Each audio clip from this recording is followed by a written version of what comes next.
2 men, 13 multi-million-dollar businesses, 8 kids, 1 business coach radio show. It's the Thrivetime Business Coach Radio Show. Get ready to enter the Thrivetime Show. That's it. Arms away.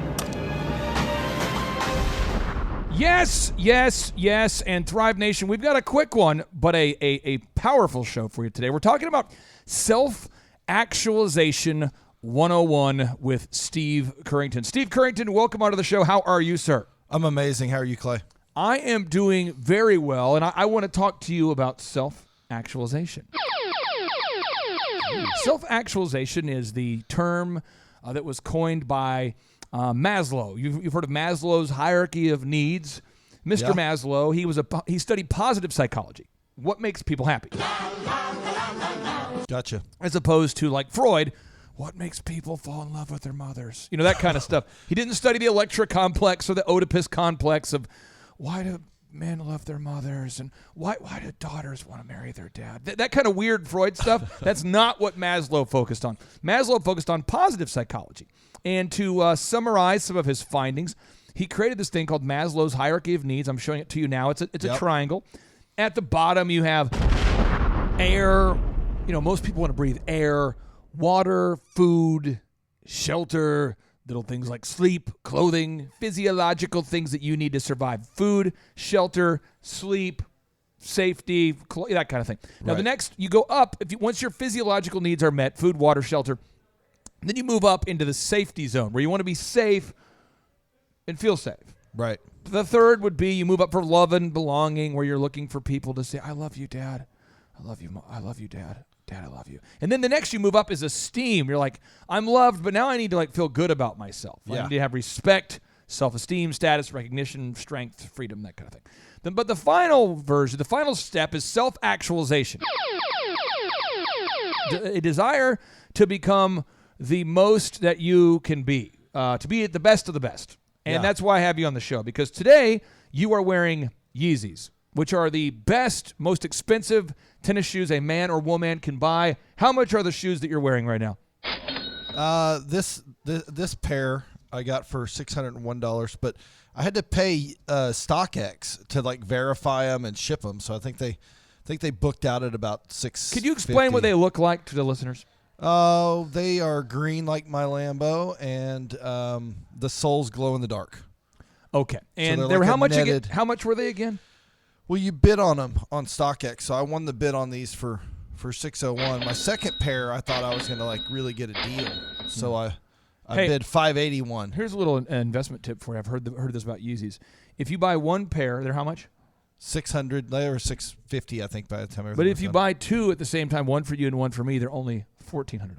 Oh, true. You know what I mean? Think about that special. I know. So if next time if you want to go get 2 pairs for the cost of 2 pairs. Right.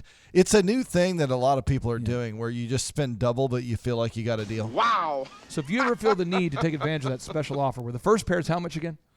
$600, and then the second pair is also $600. Okay, so it'd be $1,200 for 2. Yeah. And what's really neat about it is that I get a pair and you get a pair. Correct. Yeah, that's a hot deal. So can I just say though, this whole pyramid thing, I think this guy stole this from the food groups. I mean, it looks just like it, same colors and everything. It's just I can't see all the words from here, but I'm like, are we talking about food groups today? Okay, so you've got Maslow here, Abraham Maslow, the father of positive psychology. He talks about again how when you get to the top of the food pyramid, no, it's Maslow's pyramid of needs. You start off with the physiological. The bottom, then you move up. You need safety, then you need to have your needs met for love and belonging, then esteem, then self-actualization. We move on. Your pants. What pants are you wearing right now? What is this? Because you are self-actualization 101. What are you wearing? They're some black 4-way stretch. I don't know. They kind of look like slacks, but they're not. They're these Lululemon. I don't know. They're just comfy pants. Then the car that you drive more often than not is a what? A Lexus? No, a Lamborghini. Okay, my backup car's a Lexus, though. Right there you go. When you're well, which is basically a Toyota.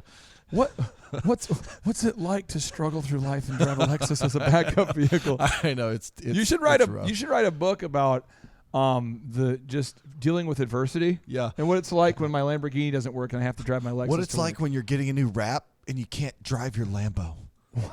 What's it like? How I push through adversity.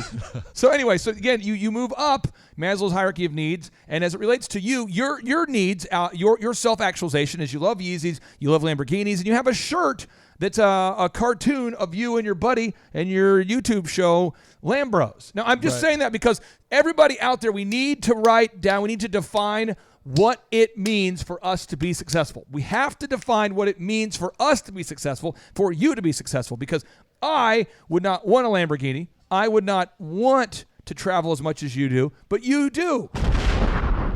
You shouldn't let me put my goals on you. You shouldn't let other people, Steve, define your goals. But doesn't it bother some people that you drive a Lamborghini? Oh, yeah.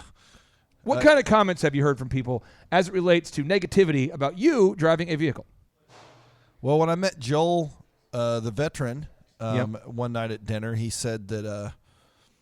this could all be found on the Lambros YouTube channel. Yeah, he said, you can go watch it. He said that basically since I own a Lamborghini, I am the D word. So I'm a jerk or a, beep, just simply because I own a Lamborghini. I said, well, what if I owned a Prius? Would I also be? And he's like, yeah, you would. So I think some people just, the fact that you have what you have pisses them off. So they're I would say most people, the vast majority of people get irritated when they see you drive a Lamborghini. And they'll ask you, like, how much are those shoes? And you'll tell them how much again? Yeah, they're a lot. If you have to ask, that's what I tell them. And then people get mad. Yeah. Why do people get mad that you're achieving your goals? I never really understood that. I just kind of figured out that about half the people that I meet, no matter what I do, are going to hate me. Not even just like, I don't really like Steve. They're just going to, maybe even 60%. They're going to be like, I hate that guy. So if you're out there today and you're listening and your job, your goal, your definition of success is going to every single one of your kids' sporting events and never traveling, that's fine. And if your definition of success is traveling all the time and having becoming a YouTube star like Steve here, you can do that. That's fine. If your definition of success is, I don't care what it is, but you need to know what it is and define it, because Steve, the only reason that you sell mortgages is so that you can buy your Yeezys, drive your Lamborghini, take your wife and family on trips. Yep. Right? Yep. And become a YouTube star. That's right. That's the purpose. What's fun. And that's what is fun. You can live life the way that Marvin Gaye sang a song. I give you permission to do that. But today, I want everybody to take a moment out of your schedule. I know we're all busy, and define what your goals are for your F6 life. What are your goals for your faith, your family, your finances, your fitness, your friendship, and your fun? Your faith, family, finance, friendship, fitness, and fun. What are your goals for these areas? Define them so that you can self-actualize right before my eyes like Steve Currington. Check him out today on his YouTube channel, which is called what, Steve? It's you can find me just by searching Lambro Steve or Lambros on YouTube. You can find him right there. Love him or hate him, he is self-actualizing. That's Steve Currington. And now without any further ado, 3, 2, 1, boom!